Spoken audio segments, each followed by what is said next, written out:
Okay, in this video we're going to look at cardboard and sort of its properties and how to take advantage of some of the ways that it's built so that we have more support in the structure of what we're building. So what I want to show you is that every piece of cardboard that you find is going to have really 3 layers.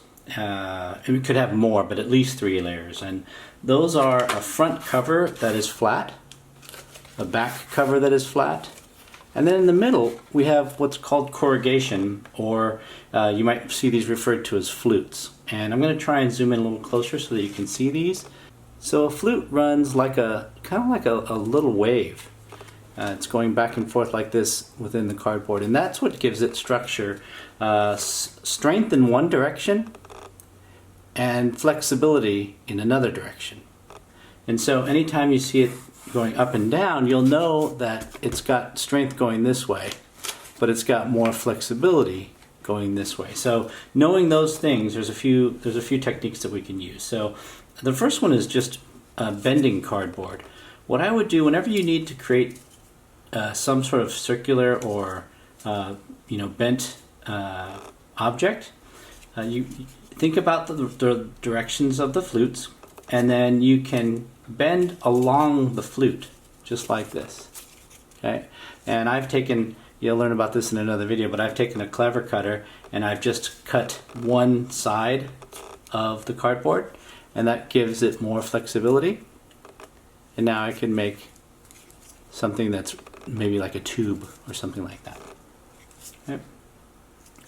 Another thing you can do, knowing that you have certain directions within your cardboard, is to create something called a flange. Now, well, when you see something like this, piece of cardboard that you've cut, and you might see yourself using it as maybe a support for a bridge or some other structure that you're building where you need to put some weight on the top, or it could even just be the leg of an animal or a creature. When you form the cardboard along the flute sides, you get a structure that's pretty strong.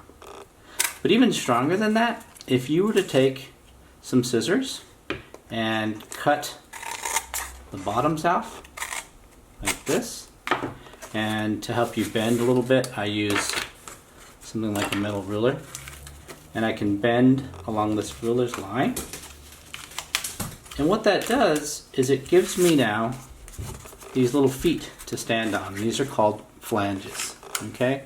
And by using a flange, I now have a structure that can sit on top of something else and be very stable. And I have an example here of one that you can see that shows this one, in this case, a 4-footed pylon that allows you to have a very strong structure. Same goes with making a wall. If you needed to create a wall structure of one piece of cardboard on another, you would do the same idea of creating flanges at the bottom, and in this case I just made every other flange face one way or the other, and that gives it stability going this way as well. Okay, and I just glued these down.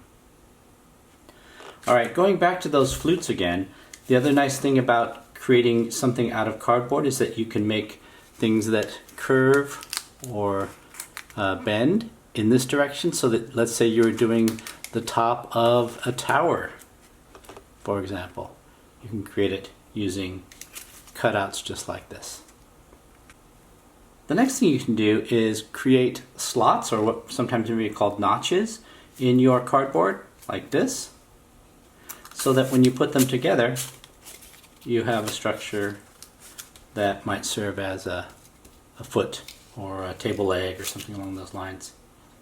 And finally, if you need to give some sort of structural support to a corner, you can just cut out a triangle like we've done here, and you can glue it on the insides of 2 pieces that are 90 degrees from each other, and this gives you quite a bit of strength.